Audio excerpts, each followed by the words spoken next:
मी आहे डोळ्याचा डॉक्टर. आपल्याकडे एक अशी गोष्ट आहे जी मी तुम्हाला सांगणार आहे, ही तुम्ही ऐकणार नाहीत किंवा पुढच्या 20 वर्षापर्यंत मी जे आज सांगणार आहे ते कुणी ऐकणार नाही आहे, तरी मी सांगणार आहे. ते याच्यासाठी सांगणार आहे की ते मॅक्स महाराष्ट्राने थोडंसं पब्लिश करावं म्हणून सांगणार आहे. ते असं आहे की डार्विन जो होता, डार्विन माहिती तुम्हाला, डार्विनचा सिद्धांत असा होता, सेफ्टी गेली आणि माणूस आला. याच्या पुढचा जो माणूस आहे तो जन्मणारा, आणखी याच्या पुढे काय डेव्हलपमेंट होणार आहे, तर ते असं आहे की पुढची माणसं अशी खाली मान घालून जन्मणार आहेत.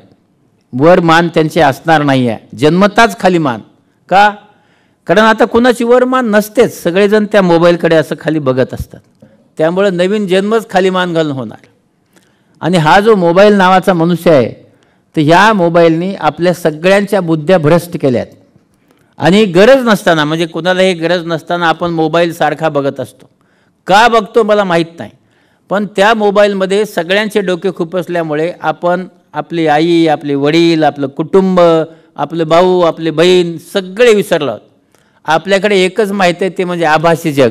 हो, मला लाईक किती केले आणि माझ्या व्हॉट्सअपवर कुणी बघितलं, मला कुणी राईट केलं, मला कुणी लेफ्ट केलं, मला कुणी काय केलं, ट्रोल केलं, एवढंच आपण बघतो. ह्याच्यातला एकही माणूस तुम्ही मेल्यास येत नाही, लक्षात ठेवा. कारण ते कशाला येतील तुमच्याकडे? ते तिथं पुन्हा लिहिणार विनम्र अभिवादन. कशात? ते आभासी, तिथंच लिहिणार. आणि मग आता लोकांच्या भावना का मरत चालल्या? आता लोकांच्या भावना कशा? फेसबुकवर जा, तुम्ही इंस्टाग्रामवर जा, वर लिहिलेलं असतं ह्याचा वाढदिवस, तुम्ही हॅपी बर्थडे, खाली हे मी याला विनम्र अभिवादन. म्हणजे तुम्हाला भावना कुठे जिवंत आहेत तुमच्या? सगळ्या भावना मरायचं काम हे सगळं केलं जाते. आहेत का भावना जिवंत? काहीच नाही. आणि म्हणून हा जो मीडिया आहे, या मीडियाने आपल्यामध्ये भावना ठेवलेल्या नाहीत. वरच्याच वेळेला तुम्ही लिहिलं हॅपी बर्थडे, खालच्या वेळेला अरे विनम्र अभिवादन. म्हणजे काय काय राहिल्या भावना? काहीच नाही. आपल्याकडे एखादा मनुष्य मेला तर त्याचे 10 दिवस आपण दुःख करायचं, हा तो मेला आहे म्हणून. एखादा जन्मला तर त्याला 12 दिवस आपण म्हणजे त्याच्यावर आपण सगळा आनंद व्यक्त करायचं. आता तसं झालंय का? आपल्याकडे तो आनंद किंवा ते दुःख जास्तीत जास्त 2, 3, 4, 5 सेकंदाच्या वर राहत नाही. आणि म्हणून आपल्या सगळ्यांना दुःख, आनंद या सगळ्या गोष्टी ह्या एक झाल्यात आणि त्यामुळे अडचणी निर्माण झाल्यात. आता राहिलं फोनचं. तुम्ही सगळे एज्युकेटेड लोक आहात, त्यामुळे तुम्हाला विज्ञान सांगतो. विज्ञान असं आहे की बाबांनो, हा मोबाईल तयार कसा होतो, टेक्नॉलॉजी काय? मायक्रोवेव्हची टेक्नॉलॉजी आहे. म्हणजे काय? मायक्रोवेव्हमध्ये जर काही ठेवलं ते गरम होतं, इतकं तुम्हाला माहीत असावं. आणि त्याला रेडिओ फ्रिक्वेन्सी वापरली जाते आणि ती जास्त होऊ नये म्हणून देशाने त्याचे ठरवून दिले की किती वापरावी. तर आपल्याकडे 1.6 वॅट रेडिओ फ्रिक्वेन्सी वापरली जाते. 1.6 वॅट. आता 2 पिलरवर 2 फोन जेव्हा लागतात तेव्हा इकडे 1.6 चे तुम्हाला वेव्ह येतात आणि ह्या तुमच्या मोबाईलवर कॅच होतात, त्या मॅग्नेटिक एनर्जीने कॅच होतात. म्हणजे काय? Microwave technology, radio frequency wave आणि मॅग्नेटिकच्या वेव्हनी त्याला घेतलं जातं आणि मग ते तुमच्यापर्यंत येतो. म्हणजे काय होतं? तर ह्या ज्या वेव्हज आहेत त्या वेव्ह तुमच्यापर्यंत आल्यानंतर तुम्ही कानाला लावता, तर त्या वेव्ह कानात जातात, कानातून मेंदूत जातात आणि मेंदूत गेल्यानंतर ॲक्सेप्टेड आहे आता की 5% मेंदूचे कॅन्सर वाढले आहेत. जी लोक फार जास्त मोबाईल वापरतात, ज्यांचा मोबाईल 10 तासापेक्षा जास्त त्यांचा स्क्रीन टाईम असतो, अशा लोकांना आता 5% लोकांना कॅन्सर होतो आहे. हळूहळू कान गरम होतो, तुमचा कान दुखतो तरी तुम्ही फोन ऐकताच. त्यानंतर डोळे, आपल्याकडे आपले डोळे कोरडे पडत आहेत आणि हे कोरडे पडत असतानाच चष्म्याचे नंबर वाढत आहेत. आतापर्यंत -12, -15 चष्म्याचे नंबर व्हायचे, आता -31, -32 होतात. का? कारण 20व्या वर्षी चष्म्याचा नंबर वाढणे आता थांबत नाही. आता कितीही वर्षाचा तो चष्म्याचा नंबर वाढत चाललेला आहे. का? ब्ल्यू लाईटमुळे. आपल्या ह्याच्यामध्ये त्या मोबाईलला स्पाझम निर्माण होतो आणि मायनस नंबर आपले वाढत चालले आहेत, कायमचे वाढत चालले आहेत. पण आपण त्याला काही करत नाही आहे. त्याचबरोबर आता आपण इथंही ठेवतो, कमरेला लावतो, आपली किडनी खराब होते, हृदय खराब होतं. बसून बसून सगळ्यांचे गुडघे दुखत आहेत, असा एकही माणूस नाही की ज्याचे कुठले सांधे, पाठ दुखत नाही, मान दुखत नाही किंवा गुडघा दुखत नाही. कारण हे सांधे खूप दुखतात, ते आपण त्या सांध्याकडे लक्ष पण देत नाही. कारण हे सांधे दुखत राहतात आणि तरी आपण लक्ष देत नाही. किडनी खराब होत असताना असं म्हणतात की आपलं जे स्पर्म काउंट आहे ते पण कमी होत चालले, नपुसक होत चाललेत लोक सारखा मोबाईल वापरून, पण तरी वापरला जातो.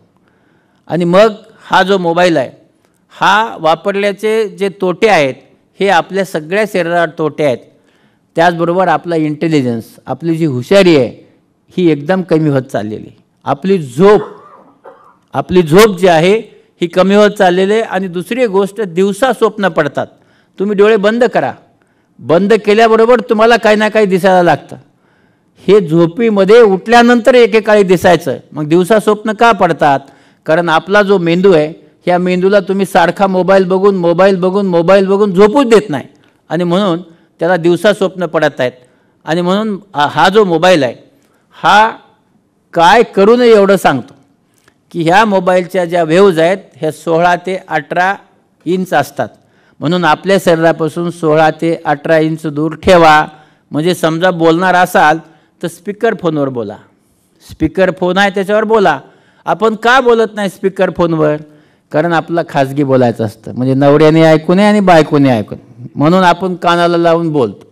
पण स्पीकर फोनवर बोलल्याने आपला त्याच्यापासून काही त्रास होत नाही.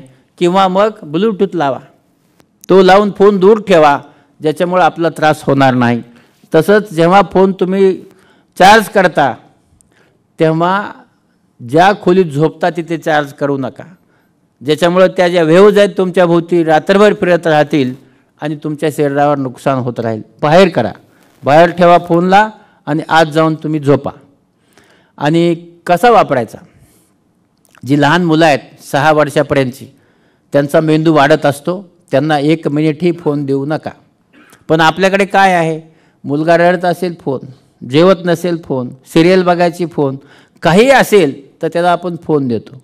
आणि त्याच्यामुळं आत्ताची जी पिढी आहे ही अतिशय रागीट होत चालली. तुम्ही जर फोन दिला नाही तर तो मुलगा मारायला सुरू करतो. तुम्ही आई आहे त्याचा विचार तो करत नाही. त्याचं कारण आहे की तो मुलगा रागीट झाला आहे. आणि म्हणून या मुलांच्यामध्ये हे तामस गुण खूप वाढत चालला आहे या मोबाईलमुळे. तो बंद होणं गरजेचं आहे. आणि वयाच्या 6 वर्षापर्यंत 1ही मिनिट मोबाईल देऊ नका. 6 ते 20 वर्षापर्यंत तो मोबाईल तुम्ही 1 तास द्या. आणि 20 वर्षाच्या पुढील लोकांनी 2 तासाच्या वर मोबाईल वापरू नये. असं केल्याने आपलं स्वतःचं जीवन सुधारेल. पण मी हे तुम्हाला सांगितलं आहे, ह्याचा काहीही फायदा होणार नाही हे मला पक्कं माहिती आहे. पण ज्ञान म्हणून